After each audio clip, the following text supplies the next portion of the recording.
All right. Grace, mercy, and peace from him who is and was and is to come very soon, I'm certain. This is Rogue Diabetic, and welcome to the digital wilderness. All right, you guys, I'm still on my way back from, from, I guess it was Lebanon, Missouri, Tennessee. There's a Lebanon, Missouri, too, though. So I'm on my way back from that flat earth debate again, and I just want to, I guess I'm doing this video. I'm going to do a couple of videos, and this will probably end up be the last video I put out on it. So, because I've got a couple more. I want to do one for you guys where we actually I want to do a couple where we take out some moments from the debate and think of it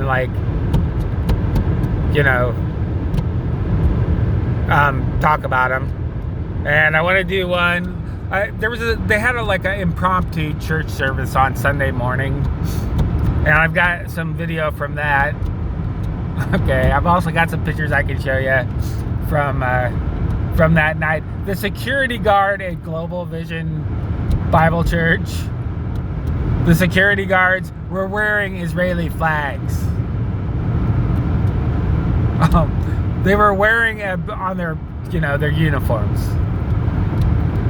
It was just and that was and it was like that all day. I got there pretty early that day, and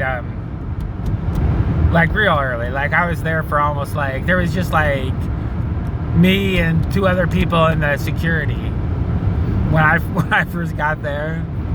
So I was there the whole time. But as soon as people started showing up, as soon as people started coming in and sitting down and talking and everything, the band started, this dude started just beating the drum over and over and over for and he's going and going and going. So I wondered I didn't really get what that was all about. And then, as they got closer to the start of it, they actually started kind of rehearsing, singing, and playing a little bit. It was just really annoying, and it was loud. It was screaming loud,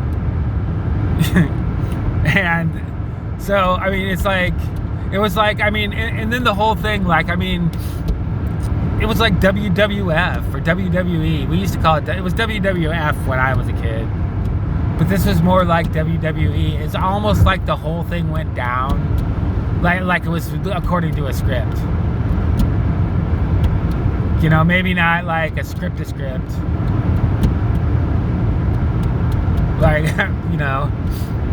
I think you can do. See, the Dean Odell, Pastor Odell, said was and part of his story is he was going to go to Hollywood, and then God called him to not go to Hollywood because Hollywood is bad.